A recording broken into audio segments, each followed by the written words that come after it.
Man, what's up everybody? Back here with yet another tutorial. We're talking about that batch 2 edit. It premiered over NAKO weekend. We got a little YouTube up right here because I wanted to face this way today, try something new, you know? This project was an interesting one. Christian Fraser, if you guys didn't know, is very into design and very good at design and has many clear visions about many different projects always going on at one time. So when it came to this video, he kind of was the creative director, I guess you could say. Maybe just director, and I was just there to make his vision come to life, really. He let me have a lot of creative input and freedom when it came to the editing part, but as far as kind of the structure and some of the beginning shots and all that, he had a lot of say in it, and it was actually a really fun partnership to work together, because I just moved here, so now we can actually make movies together, which is pretty awesome. The idea behind that intro with the whiskey and him seemingly being drunk was that that's how the batch 1 edit ended, so he kind of wanted to have them in a series where this is kind of like what would have happened after that video, and then it's kind of a nice way to transition into the new one. We just shot that one night, similar apartment and everything, so he had the lights and the table and the empty whiskey and all that, so it was actually super easy. It was a fun little shoot. And then went into that coffee intro, which is another shoot that we did before that, a couple weeks before that, we did the coffee shoot. Like, coffee sequences have been made in a million different videos a million different times, so it's kind of fun to keep my own spin on it and really pay attention to the edit and the pacing and really make it work well together. Don't want to bore the audience, especially since it was at the beginning of the edit, and the intro ended up being before the tricks actually start, it's like a minute in. And then he specifically filmed that trick in the kitchen in order to transition into the other trick. So that's what I'm talking about. He really has it planned out where he knows, like, all right, we have this coffee intro. How can we smoothly transition into the rest of the scenes? Because I don't have any other shots in the kitchen. The biggest thing with this edit and the biggest challenge and really the funnest thing was that he did shoot the whole thing in his apartment, if you couldn't tell. It was in that one white room, which is his guest bedroom / office. And then the kitchen and the living room, and that's really it.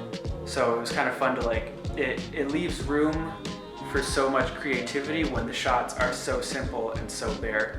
So it's kind of a blessing in disguise in a way where you're like, oh, these shots aren't, they're fine shots, but it's like they're not that interesting. There's no cool backgrounds. It's just the kendama and the white wall and maybe like a bookshelf in the corner. But it just leaves room for all right, what can you do with it? It's a blank canvas. How can you make this interesting for the viewer? I want to do something new with every single edit I make. So yeah, trick. This was a fun scene. I've used this technique in the past. I used it in an edit volume 3 originally. No, I originally used it for an Instagram trick where I did single, double, triple typhoons. I followed his Tama while he's doing a spacewalk, so it kind of has this bouncing feel to it. I recreated this pattern, the bubbles, the froth at the bottom of his kendama, just some bubbles. I recreated it because I wanted to make sure that I could manipulate them how I wanted, so just, some circles, some open circles, some closed circles, different sizes. I made the file, it's a green screen, so all the bubbles are green, so then I can really manipulate them. I can change them, change the color, change the opacity, do lots of cool stuff with them. So once I made that one movie file of the green screen bubbles, I can do whatever I want, and it was really great. It took a lot of time at the beginning, just doing a bunch of little circles, but it was definitely worth it in the end. And the interview portion, another idea of his and I agreed with at the beginning was not the classic sit down interview style talking where it's just talking to the camera, very professional and just straightforward. We kind of wanted to feel a little more organic and a little more fun to watch, so that's why we went with the handheld shot. Just add a little bit of movement, a little bit of swang with it. His eyes are moving around, he's holding kendamas, he's kind of moving, he's more one with the audience, which was really important to him and to me to, again, just make the edit as interesting as possible with the limited locations. So these graphics, I knew that's kind of what I've been dabbling with a lot more lately is just graphics, motion graphics, animation, all that stuff.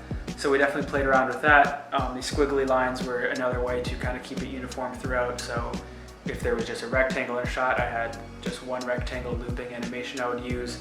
Or for the Kens, when he's talking about specific woods, it was a great opportunity to highlight those specific woods just with a simple outline. It's just a 3 drawing loop that I've talked about before. And yeah, that was not really a last minute detail, but it was definitely one of the later thoughts. And originally all of them were black. It doesn't look as good, it doesn't pop as much, and it was Christian's idea to maybe change them to white and have all those drawings just pop a little bit more. Shots like this, again, just masks and interesting compositions. A lot of the same ideas from an edit volume 3. For some reason, I'm super into doing these super tedious, like not even noticeable transitions. So that one for the airplane tray, can flip thing, juggle back airplane, it transitions and the tama actually leaves. Maybe I'll play that in slow-mo so you can see it.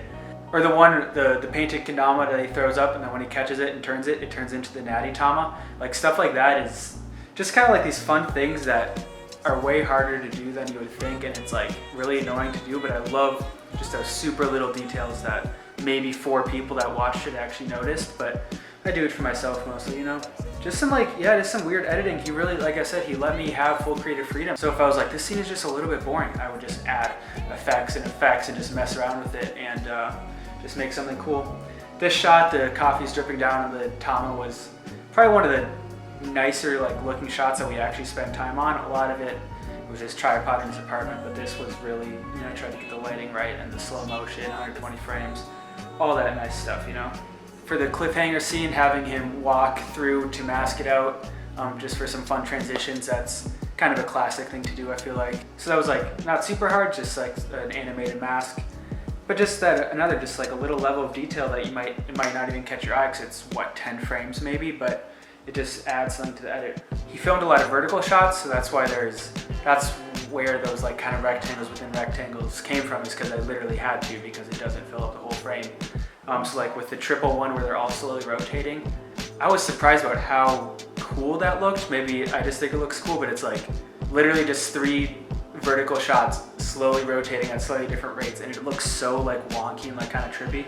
And yeah, that's it. Got the bubbles in the background for this. So we used the same fonts as which Paulson chose for his box and for the whole branding, you know, to keep it one idea throughout his batch 2 thing, his batch 2 idea. So the last thing I guess is the sound design, and it's always really helpful. I've kind of came to realize is if it has to be multiple songs within a video, you know, if it's longer than a couple minutes, is to use songs from the same artist or especially the same album, because it's so much easier to transition smoothly between songs if they have the same vibe and just like the same tone to them.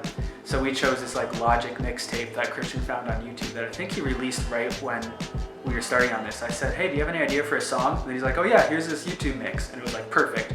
There's maybe 5 beats in there and we just picked 3 or 4 of them. Again, shout out Christian for knowing what he wants and really helping me with creative ideas, but also letting me make my own decisions. And it was a great partnership, and I don't know, he's a good friend and we worked really well together, and this will not be the last video we do together. Honestly, maybe not even this year. Here's a little secret. I'm starting on a new project tomorrow for a different Sweets player, and here is a little teaser. That's all you get. See you guys in the next one.